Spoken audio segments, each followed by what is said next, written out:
Chapter 15 Dandi March. Ponder over. Chapoy. Protest. Procession. Placard. Nautanki. Puddle. Munch. Miraculous. Mohandas Karamchand Gandhi, Bapuji, to the people of India, was also known as the Mahatma Gandhi, or the Great Soul. He looked like a benign grandfather, someone who should be sitting on a chapoy in the village square under a shady banyan and a neem tree. Shady banyan or neem tree. Instead, here he was leading the long march to freedom. People of India were busy in the talking of nothing else but the march for days. The march of protesting against the salt tax. Now you may think, what was this salt tax? As per the salt tax, Indians had to pay a salt tax to the British government. We all needed salt every day. It was very basic need for the time. So even the poorest peasant had to pay the tax. Bapuji was protesting because he thought it was a very unfair tax. On the other hand, under this law, none could make their own salt. They had to buy it from the government. That was why Bapuji decided to defy this rule and make salt. It was going to be a long procession from village to village and town to town. Bhiku and Harya, the village boys, were very excited to see the procession when it would go through their village. Their father, who were teachers in a small school, also involved in this. Throughout the day, they would listen about the huge revolt. The day procession was to teach their village. They climbed on a tree, the highest one, to witness the non-violent protest for the unfair rule. It had been long times for both the boys hanging through the branches of the tree, but Bapuji was not there.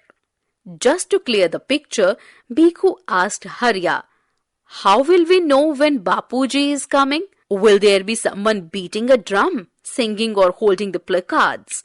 Harya was little mature. He said, "What do you think? This is a Nautanki show?" Bhiku again yawned and asked, "Any idea when they will be here?" What Harya had listened in his house, he told Bhiku that they planned to start early in this morning. Usually it was only a few hours walk from the Sabarmati ashram. Then it should be any time now.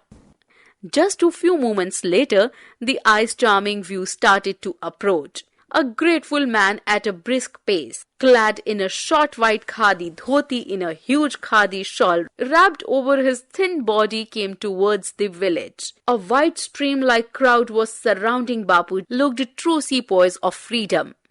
Harya was on the look. Bapuji's round grandfatherly face, round spectacles, the bald head, peace on the face. Overall, the personality was an eye-soothing one. Oh, so this is Bapuji. He was leading the procession, walking steadily, busy in talking to the supporters and blessing the youngers. People were pouring in from both sides of the roads.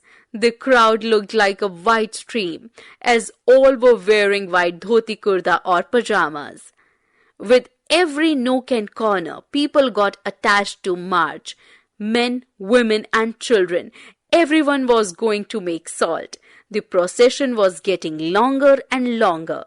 It seemed as if the whole of India was walking with them. There were people speaking in many languages they had never heard before.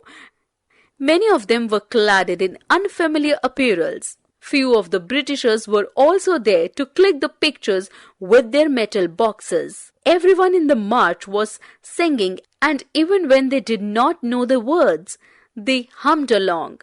All the while, Bapuji chatting and smiling, waving and nodding marched on without showing any sign of tiredness. They crossed rivulets and fields, went through villages where the road was covered with petals and flowers in welcome, and over mud puddles and stony tracks. The day was at its height.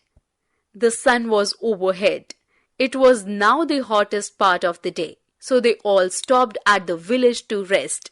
The village women came out with food for everyone, simple vegetable and chapatis, and everyone munched it deliciously. Two boys were now among the crowd. They looked around the people sitting nearby. Some were taking nap before they started to walk again when the sun went down, while others sat in the huddles talking. The boys went close to the one group of men to listen to them. One of them was inquiring about how long they have to walk ahead. Another man with a dark and sharp features calculated and said, "Well, Sabarmati is in Ahmedabad and Dandi is on the Bombay coastline. It is about 250 miles to walk." The boys were shocked now. Means the Bapuji, they would walk for 250 miles away. It is not a joke. What a miraculous person he is. The two persons continued their calculation and found that it would take at least 3 to 4 weeks if they walk morning to evening every day. Another man shook his head in admiration. Trust Bapuji to think of something like this. Do you realize that for all those days, the whole of the country will be watching and thinking about us? Nothing could help our cause more. He is uniting all India behind him by making salt. He is truly brilliant man. Then the two boys understood what a big task Bapuji was doing only for Indians. Just then, they remembered to go back to the home as Bapuji always said not to leave work, which is the first priority for one. The two boys went to the place where Gandhiji was fast asleep on a charpoy under a shade of the tree. They looked a hurried look at him and then began for the home. Dandi March or Salt Satyagraha was a 24 days non-violent campaign against British rulers who forced salt tax on everyone. It was begun with around 80 people, but as more as people joined in for the 390 kilometers. Long journey on foot. It grew into a strong force of 50,000 people. It shook Britishers and they had to remove this law. Wordpedia. Charpoy, caught. Defy, not to follow. Revolt, a fight against wrong. Nautanki, small drama. Munch, eat interestingly. Witness, see to remember. Sepoy, soldier. Priority, first responsibility.